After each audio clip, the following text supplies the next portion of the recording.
Expedia and Visit Scotland invite you to come step into centuries of history that await in Scotland. Castles steeped in legend walk along cobblestone streets. Come share the warmth of stories passed down through generations. This is a place with a past that is fully present today and all yours to explore. Plan your Scottish escape today at expedia.com/Visit Scotland. You said this place was steps from the water.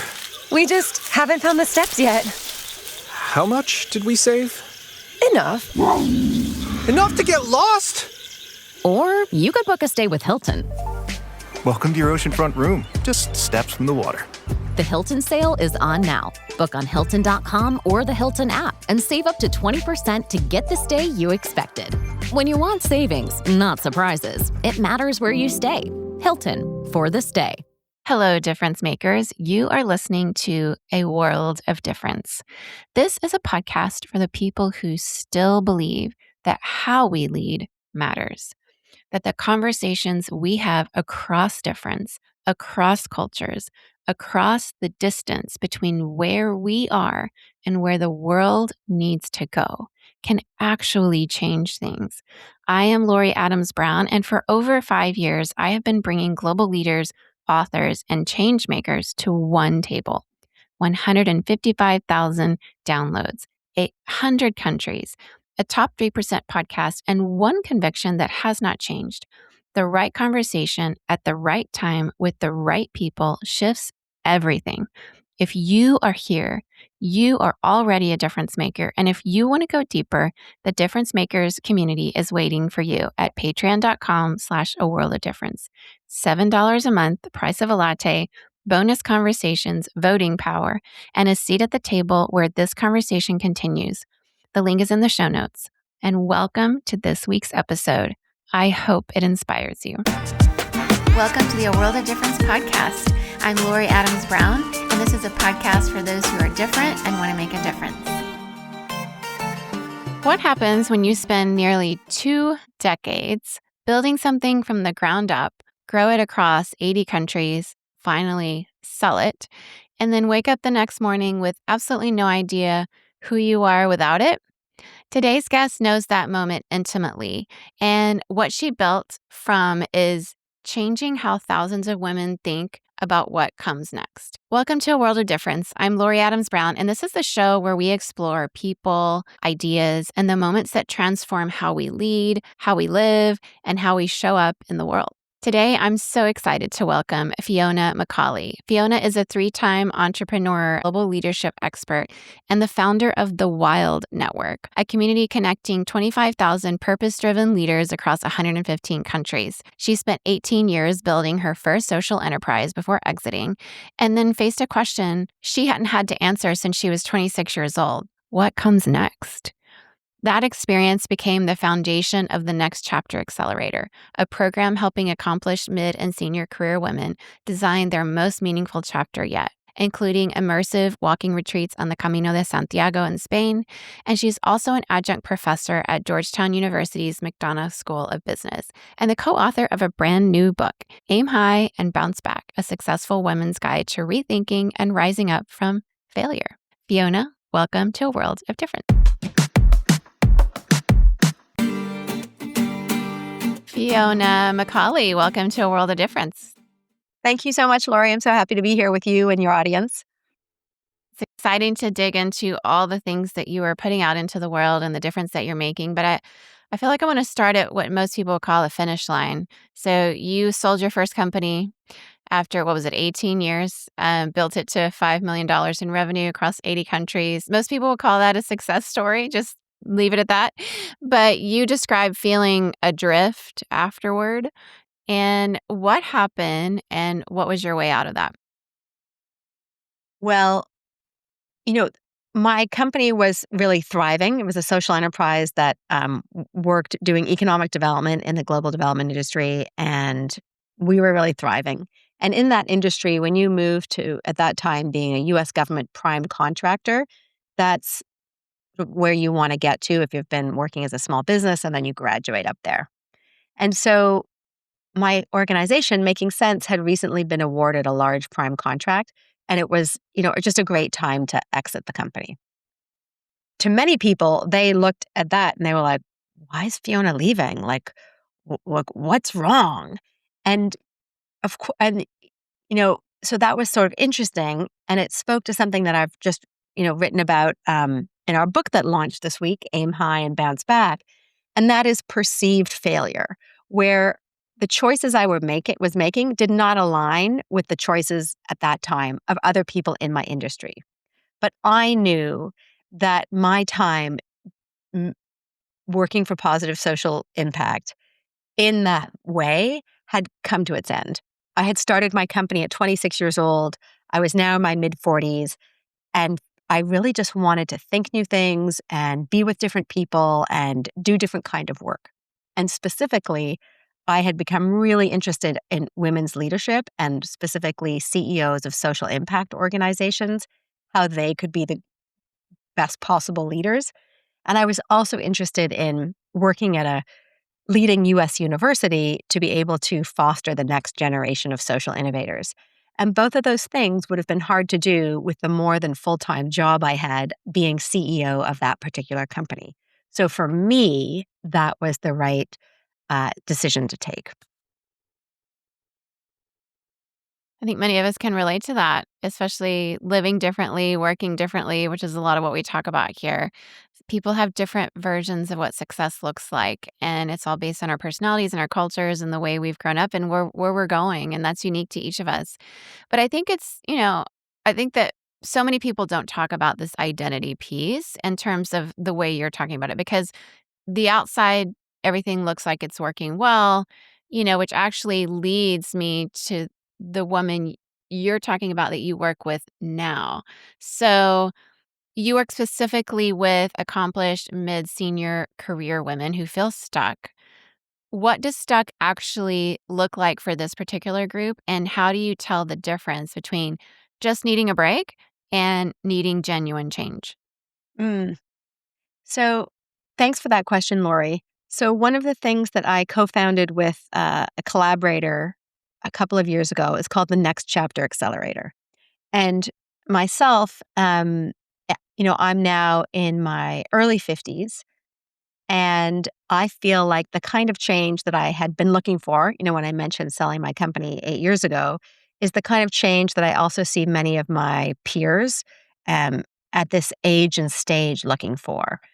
I have worked a lot of hours. I feel like I have had a chance to make my mark. I want to keep contributing. I would like to do it more on my terms, people often feel like, or making sure there's room for other things in my life. Or people might be in their what I call the last big job, and they want to really take a step back and think about what is the impact I want to have in this last big job, or what is the legacy that I want to lead. And what I have learned for people who are doing everything from one more big job to leaving a legacy in my big job, or down gearing into a portfolio career, or down gearing, let's say, into very active retirement, is that there's some things that we all need. And one thing is clarity on where it is that we're going, because it can be very hard to be in this space of I know I want change, but I don't know where I want to go. And so one thing is, I think, a process that allows you to get clarity on the pieces of your life your work life, your personal life that you want to retain, and things that you may want to change. So having some kind of process that you can go through is really helpful because it's very difficult to do alone. The second piece, and this is something that was hugely helpful to me when I was making that big transition myself from leading Making Sense to now leading the Wild Network, was community. It can be very lonely making change, right? And sometimes the choices you're making are unclear to other people around you, or they're very committed to the path they're currently on. So being in community with people who are also grappling with these kinds of questions can be very helpful. And then the third thing I'll mention is thinking about what is the network that you need to build for your new chapter. And I call that the new chapter network. So, in the same way that when you're looking for a new job, many jobs will come outside of the network you're currently in. If you're looking to change your situation, and as I was at that time, like meet new people, do different things, think different things, chances are that you need to expand your network or spend more time with people in different parts of your network than you're currently in. That also can feel daunting, especially if you are currently have a full plate between personal responsibilities, could be caregiving, and work. And so again, intentionality can be really helpful in being clear on, well, what is the kind of things that I'm trying to learn? Who might I need to learn those from? And then building out your network and moving into spaces where you're going to be able to be exposed to those new people and those new ideas. So process, community, and new chapter network. So helpful. I think many people can relate to what you're talking about in the sense that maybe they've left a job for values misalignment or a leadership change. Maybe they've been a part of a community, maybe it's a religious community or just a group of friends or a sports community, anything where they suddenly realized their personal development was inhibited by that group in some way, or maybe it was harmful in some way. And so they're needing to step away and build something new. And so I think the longer you live life, you just run into things like this where you have to make this decision for yourself. And so I love that distinction. And I think it's what's interesting about your approach is that you don't just talk about this in a boardroom or over Zoom, but you literally take women on a walk on the Camino in Spain, which is really fun. So you run walking retreats on the Camino de Santiago as a part of your program. Why walking, and what does the Camino do that a workshop simply cannot? Oh, yeah, another great question, Lori. So we do an annual walking retreat. It's the Next Chapter Accelerator walking retreat on the Camino de Santiago, and we do the part of the Camino that's in northern Spain. And the benefits of embarking on this process in a walking retreat is number one, you're inherently removed from your day-to-day environment, right? You're spending 5 to 8 hours a day walking, and you're doing it in community with other people who both have that adventuresome streak like you do to be doing a walking retreat of this nature, and who are also, exploring and grappling with these questions. And then we do thread a very intentional process that I mentioned, where we have, before we walk every day, we have a workshop. And in the workshop, we're like looking backwards at what you've accomplished. We're kind of looking at the present, and we're also envisioning the future. So to be able to do those kinds of workshop activities in the morning and then have the day walking and relaxing in the company of others to digest what it is you've been thinking about, what others have been thinking about, and also to have conversations that like have nothing to do with your transition ends up being a very nice way for people to be able to move forward on their vision for what they want next and even come up with concrete steps that they want to take, but in a no pressure environment and where you benefit from being out in nature, where you're moving, where you're, wearing a dirty t-shirt, and it's very informal. It's kind of the other end of the spectrum, as you say, of being in a boardroom, being in a boardroom.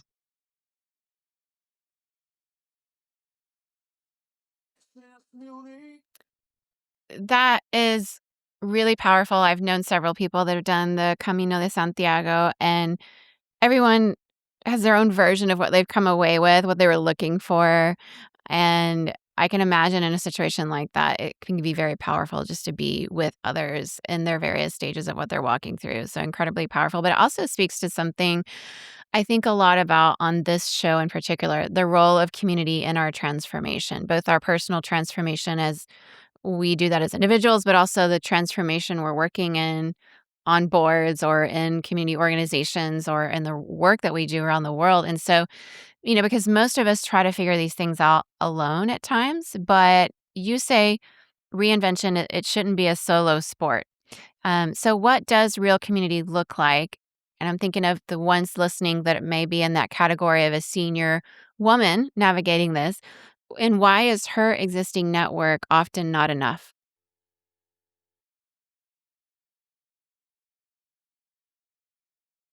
At the end of the day, most things happen through other people. Everything happens through other people. And so it's helpful I've got a couple of concrete suggestions. One thing that I call follow your fascinations. So, Lori, have you had that experience where you've been scrolling on LinkedIn, for example, or you're on Instagram and you're like, that person's job looks amazing. And like maybe you have a sense of envy that is coming up or curiosity about what that person's job or their portfolio career. That can be a really helpful signal that that's something you're interested in. What I have learned is that most people want to be helpful to other people. So if you see someone on social media, it could also be someone that you've met like in real life at like a friend's lunch or playing tennis or in a walking group. I invite you to think about reaching out to that person and letting them know why they're reaching out. Don't say, I want to pick your brain. Rather say, um, like, I've seen the article series that you posted on LinkedIn, or I overheard you talking to so and so when we were walking, and you were talking about a partnership that you were building.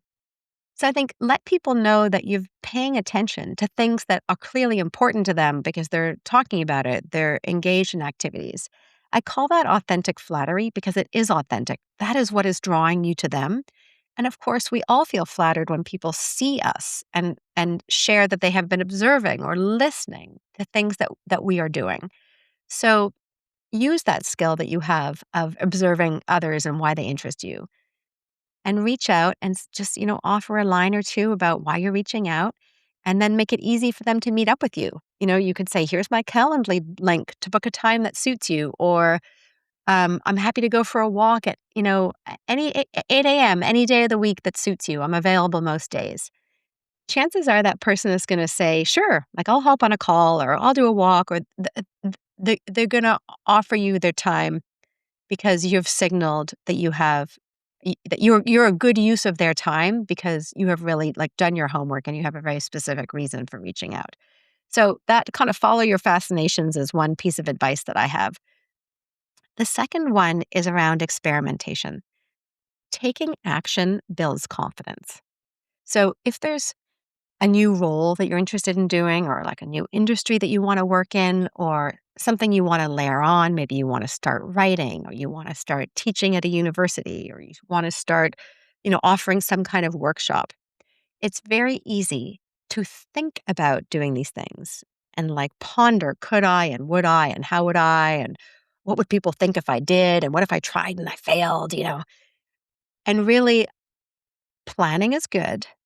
Taking small actions towards big goals is an incredibly effective way to try out new things. And it can also be low risk. And, in the research that my co-author and I did on our book, Aim High, Bounce Back, The Successful Woman's Guide to Rethinking and Rising Up from Failure, we did a survey with over 1,000 women around the world. And we learned that one of the kinds of failure is the failure not to have tried. Right? It's that feeling of regret, like, I wish I had. None of us want to be on our deathbeds saying, I wish that I had, especially when you break it down and you think, what's a small step I can take? And I like to use the word experiment. This small experiment you could take to put your toe in to see if you enjoy doing it, to build skills in that area, to build your network in that area, because I'm sure there's something low risk, like a trying out and experimenting that you could do towards your next chapter. Because when you experiment, there's a few things you're going to learn. Like, you're like, yes, I love this. I want to do more. Ooh, that's an important signal. Or like, oh, I tried this and actually I didn't like this as much as I thought, or at least like this version of it. So you could always try and experiment in another area. Whatever the outcome is, you're going to learn, and that learning is going to be golden. So that is like, just to sum it up in one sentence, taking small steps towards big goals in a way that is low risk and that you're going to intentionally learn from, you really can't go wrong. Love all of those. I could see each of those playing out in ways that were very beneficial to people specifically in this audience. I think that challenges something a lot of probably high achieving, maybe men and women both believe. And that is that sometimes when we think about asking for help, it can be framed in certain industries or even leadership contexts to say you're not capable because you asked for help. But let's talk a little more about failure because it's something you're talking a lot about, researching, writing about, because the book goes straight at it. And your new book, like you said, is called Aim High and Bounce Back. What made you want to write specifically about failure for successful women? And what's the biggest misconception about maybe resilience specifically that you're trying to correct? I came to writing this book because within the Wild Network's Leadership for Social Impact Forum. So every year we do an in-person leadership conference for purpose-driven women in Washington, D.C. And we also do an online conference. It's separate, but we do an online conference for about 1,000 women in over 100 countries. And men are also welcome, people of all genders. And one of the things that I introduced in 2021 was the Leadership Fail Lab, where successful women are invited to share a failure, right? So they really share the story of that failure. Like, what was the lead up to it? Often it involves like hubris, overconfidence, or sometimes a lack of confidence, the failure that results, how they kind of climb out of rock bottom, and the lessons they've learned, which are relevant to all of us.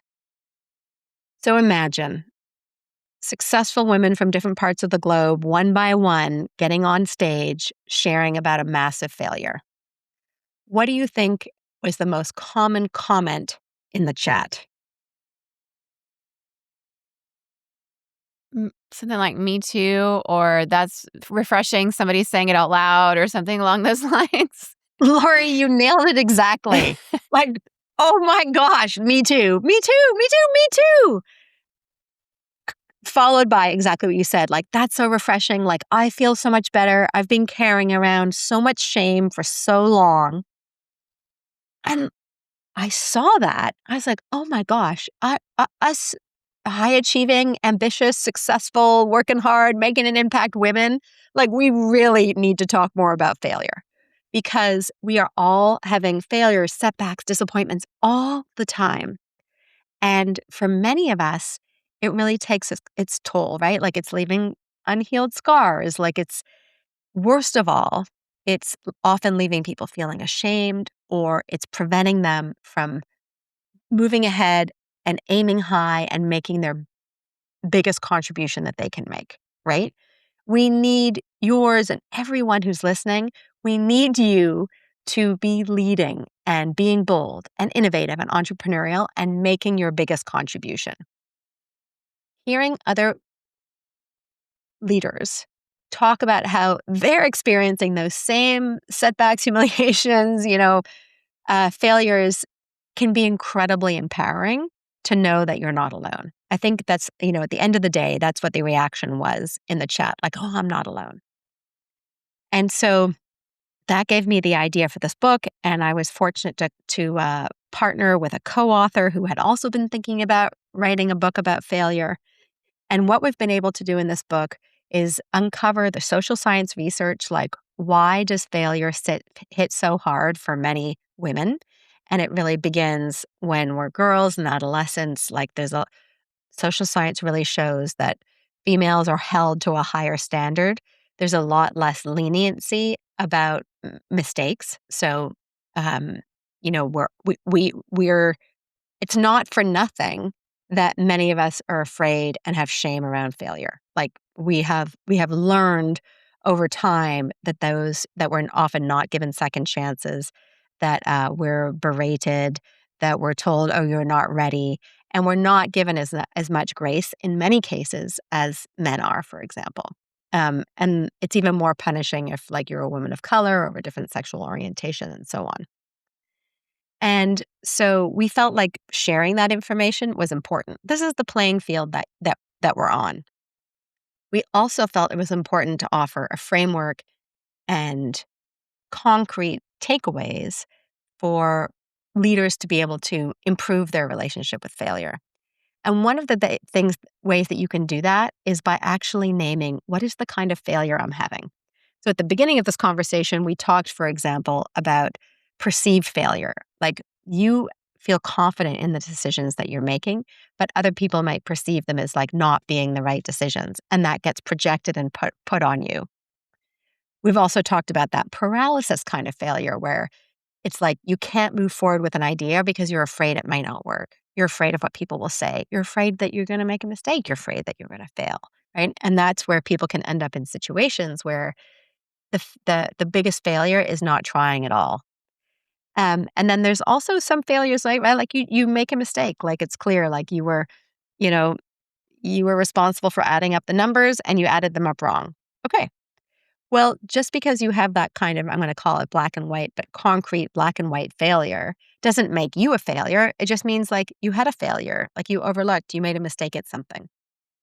And sometimes, and I think we can all relate to this, is when you have circumstantial failure, meaning you get caught up in like a failure that is not of your making, but it gets pinned on you or partially pinned on you, and you're just like dragged into the mess of that failure. And that can feel very unfair, and we can often feel very resentful about that.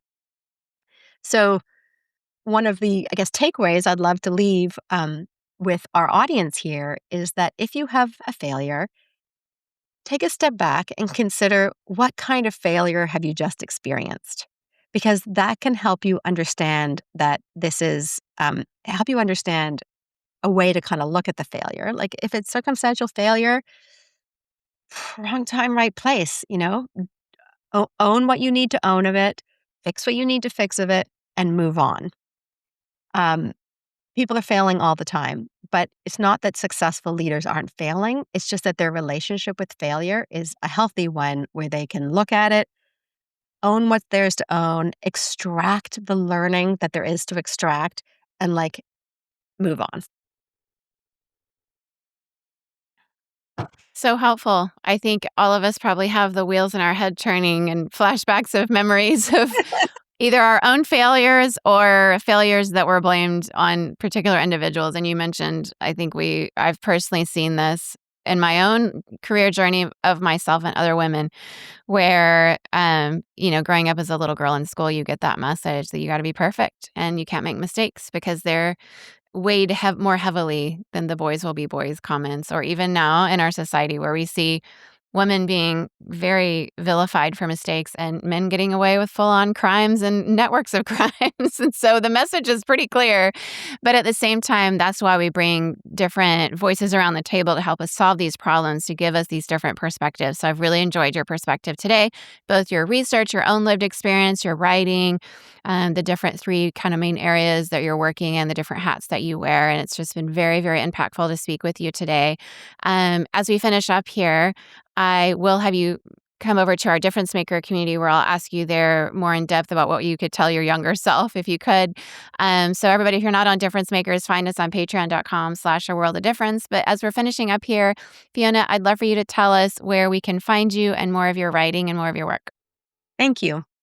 So for information about the WILD Network, and specifically the Leadership for Social Impact Forum, you can go to www.wildleadershipforum.org. You can also find us at thewildnetwork.org. And if you're interested in the Next Chapter Accelerator, in our Camino walking retreat, we have 4 places left, late September 2026. And you can find us there at nextchapteraccelerator.com. And then finally, for information about Aim High, Bounce Back, you can find it at your local bookstore or on Amazon, and also through my website, which is FionaMacaulay.com. I'll spell Macaulay because it's a bit of a bear. That's FionaMacaulay.com. So I hope to see you through one of those different portals. Thank you so much for sharing your why, what you're doing, the difference you're making, and for being with us here today, Fiona. Thanks, Lori. What a conversation. I hope you're walking away from this one feeling a little more permission to be in the messy middle, because that's where the real transformation happens. If this episode moved you, I need you to do 3 things. First, subscribe wherever you're listening so you never miss an episode. And second, leave a review at aworldoffdifferencepodcast.com/reviews/new or wherever you hear your podcast. These reviews are how new listeners find us, and every single one of those matters. And third, share this episode with one woman in your life who needs to hear it, or maybe a man who's married to a woman who needs to support her as she's walking through it. You know who she is. You know who he is. Find Fiona Macaulay at her website. And for our difference makers on Patreon, there is a whole extra conversation waiting for you. Fiona answered one more question that we did not air here. And trust me, you want to hear it. Head to our Patreon to get that exclusive episode. You can head to patreon.com/aworldoffdifference, or also visit aworldoffdifferencepodcast.com for more resources, past episodes, and show notes.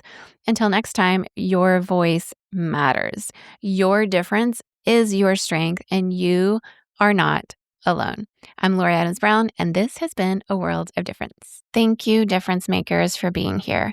Not just for listening, for being the kind of person who shows up for conversations just like this one, because you believe the world gets better when we understand each other more. And that is who difference makers are, and you are one of them. There are 2 ways to go even deeper.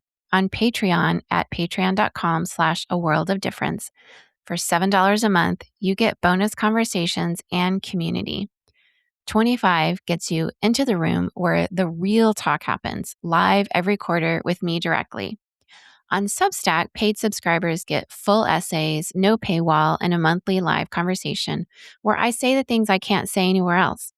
Links to both of those are in the show notes, and I would love for you to join me in both of those places. If this episode stayed with you, share it with 5 people you know who need this right now. That is how we grow this, and that is how we grow ourselves at the same time. I am Lori Adams Brown. Until next time, difference makers, go keep making a difference.